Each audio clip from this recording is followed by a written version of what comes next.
Hello दोस्तों, आज की इस कहानी में आप सभी का स्वागत है। कहानी का नाम है बरसों का साथ भाग 2। चलिए शुरू करते हैं। तब गांव में बच्चों की शादी लगभग इसी उम्र में हो जाती थी।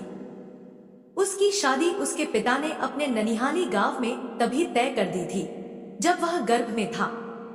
देवनाथ के ताऊजी को अपनी नानी से बड़ा लगाव था, इसीलिए मौका मिलते ही वह नानी के यहाँ भाग जाते थे।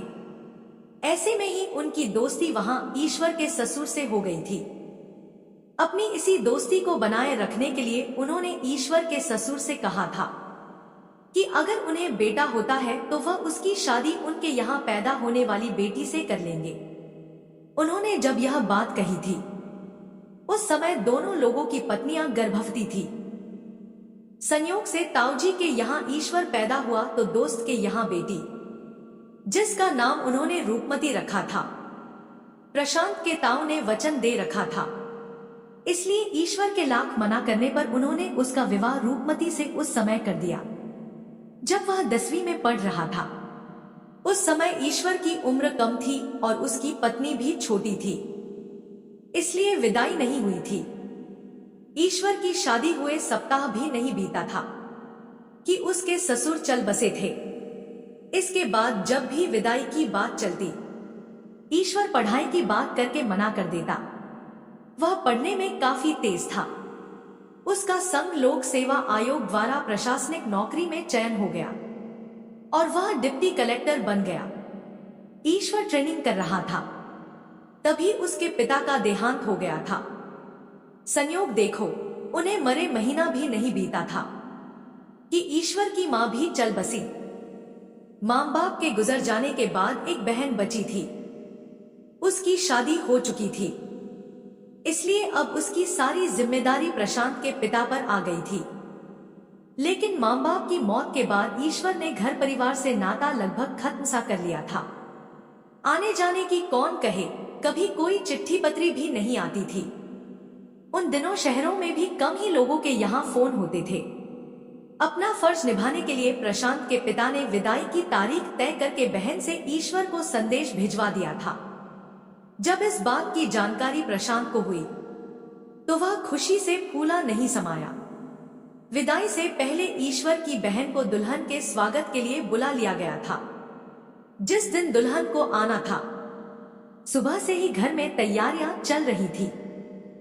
प्रशांत के पिता सुबह 11 बजे वाली ट्रेन से दुल्हन को लेकर आने वाले थे। रेलवे स्टेशन प्रशांत के घर से 6 से 7 किलोमीटर दूर था। उन दिनों बैलगाड़ी के अलावा कोई दूसरा साधन नहीं होता था, इसलिए प्रशांत बहन के साथ 2 बैलगाड़ियां लेकर समय से स्टेशन पर पहुंच गया था। ट्रेन के आते आते सूरज सिर पर आ गया था। ट्रेन आई तो पहले प्रशांत के पिता सामान के साथ उतरे। उनके पीछे रेशमी साड़ी में लिपटी, पूरा मुंह ढापे मजबूत कदकाठी वाली ईश्वर की पत्नी यानी प्रशांत की भाभी छम से उतरी। दुल्हन के उतरते ही बहन ने उसकी बाह थाम ली। दुल्हन के साथ जो सामान था, देवनाथ के साथ आए लोगों ने उठा लिया। बैलगाड़ी स्टेशन के बाहर पेड़ के नीचे खड़ी थी। एक बैलगाड़ी पर सामान रख दिया गया, दूसरी बैलगाड़ी पर दुल्हन को बैठाया गया। बैलगाड़ी पर धूप से बचने के लिए चादर तान दी गई थी। दुल्हन को बैलगाड़ी पर बैठाकर बहन ने प्रशांत की ओर इशारा करके कहा, यह आपका इकलौता देवर और मैं आपकी इकलौती ननद। मेहंदी लगे चूड़ियों से भरे गोरे गोरे हाथ ऊपर उठे और कोमल अंगुलियों ने घूंघट का किनारा थाम लिया। पट खुला तो प्रशांत का छोटा सा हृदय आह्लादित हो उठा, क्योंकि उसकी भाभी सौंदर्य का भंडार थी। कजरारी आंखों वाला उसका चंदन के रंग जैसा गोलमटोल मुखड़ा असली सोने जैसा लग रहा था।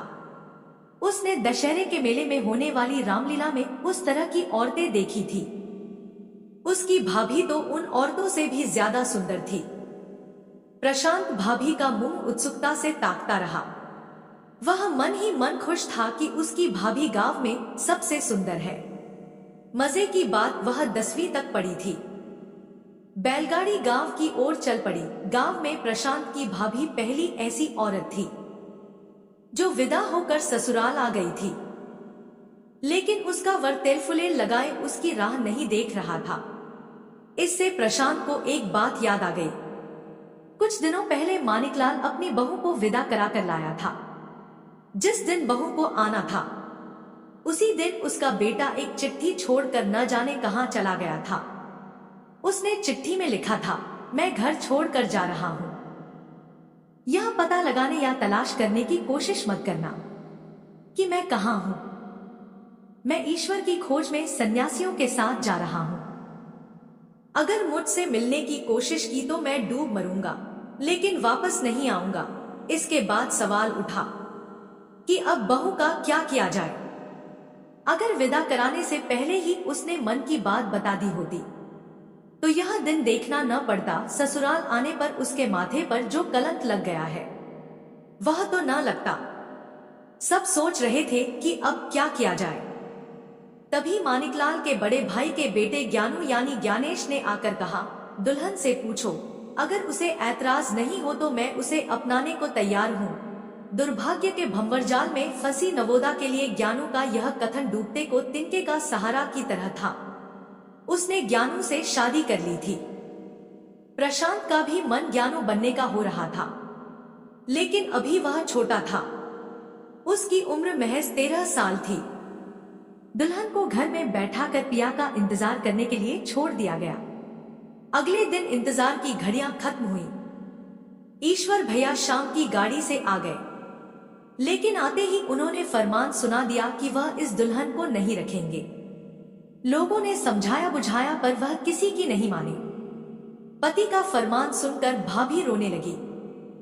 सुबह भाभी का चेहरा उतरा हुआ था। आंखें इस तरह लाल और सूजी थी जैसे वह रात भर रोई थी। प्रशांत ने इस बारे में पूछा तो उन्होंने कोई जवाब नहीं दिया। रूपमती की चुप्पी पर प्रशांत ने अगला सवाल किया, भाभी, दिल्ली से भैया आपके लिए क्या लाए हैं? मौत। रूपमती ने प्रशांत को संक्षिप्त सा जवाब दिया। भाभी के इस जवाब पर प्रशांत को गहरा आघात लगा। उसने कहा, लगता है भाभी आप रात में बहुत रोई हैं। क्या हुआ है, कुछ बताओ तो सही। भैया, अभी यह सब तुम्हारी समझ में नहीं आएगा। दूसरे के दुख में आप क्यों दुखी हो रहे हैं? मेरे भाग्य में जो है वही होगा, कहकर भाभी फफक कर रो पड़ी। दिल का बोझ थोड़ा हल्का हुआ तो आंचल से मुंह पोंछ कर बोली, आपके भैया बहुत बड़े अधिकारी हैं, मैं उनके काबिल नहीं हूं। उन्हें खूब पढ़ी लिखी पत्नी चाहिए, इसीलिए वह मुझे साथ रखने को तैयार नहीं है। रूपमती के साथ जो हुआ था वह ठीक नहीं हुआ था, लेकिन प्रशांत कुछ नहीं कर सकता था। उसी दिन ईश्वर चला गया।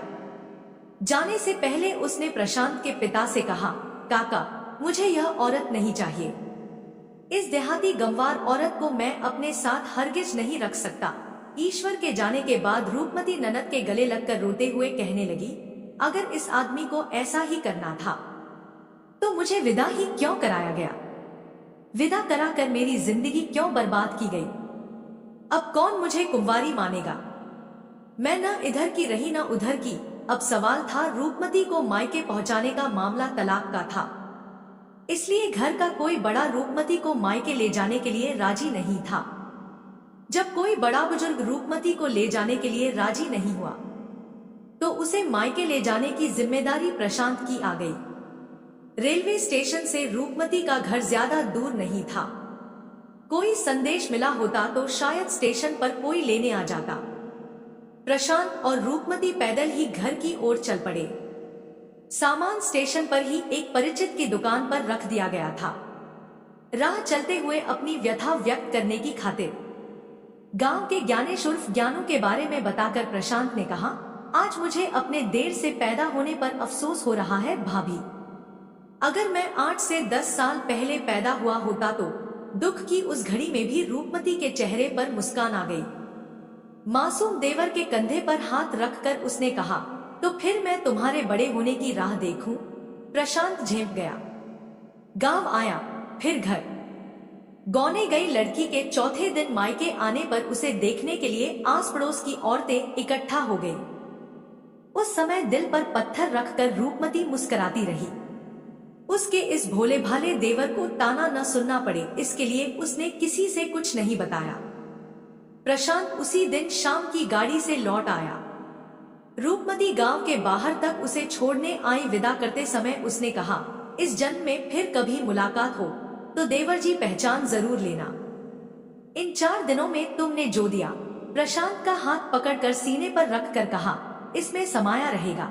इतना कहते हुए रूपमती की आंखों में जो आंसू आए थे, देवनाथ उन्हें आज तक नहीं भूल सका था। इसके बाद से देवनाथ को हमेशा लगता रहा कि जिंदगी में कहीं कुछ छूटा हुआ है जो तमाम तलाशने पर भी नहीं मिल रहा है। धीरे धीरे यह प्रसंग मन के किसी कोने में दबता गया और इसके मुख्य पात्रों की स्मृति धुंधली होती गई। इसकी मुख्य वजह यह थी कि दोनों ओर से संबंध लगभग खत्म हो गए थे। बदल रही जीवन की घटनाओं के बीच यह सह याद उसने अंतरात्मा के किसी कोने में डाल दी थी। प्रशांत को सोच में डूबा देखकर रूपमती ने कहा, आप बड़े तो हो गए, पर किया गया वादा भूल गए, निभा नहीं पाए। भाभी, आपने भी तो मेरी राह कहाँ देखी। देखी देवर जी, बिल्कुल देखी, बहुत दिनों तक देखी। आपका इंतजार आज तक करती रही। राह आंख से नहीं, दिल से देखी जाती है देवर जी। प्रशांत आगे कुछ कहता, उसके पहले ही रूपमती ने उठते हुए बहुओं से कहा, सुधा बेटा, तुम्हारे यह चाचा जी मेरे सगे देवर हैं, तुम इनके पास बैठो। इनके लिए आज मैं खुद खाना बनाऊंगी और सामने बैठकर खिलाऊंगी। बरसों की अधूरी साध आज पूरी करूंगी। दोस्तों, उम्मीद है आप सभी को ये कहानी पसंद आई हो। अगर पसंद आई हो तो वीडियो को लाइक और ऐसे वीडियो देखने के लिए हमारे चैनल को सब्सक्राइब जरूर करें। धन्यवाद।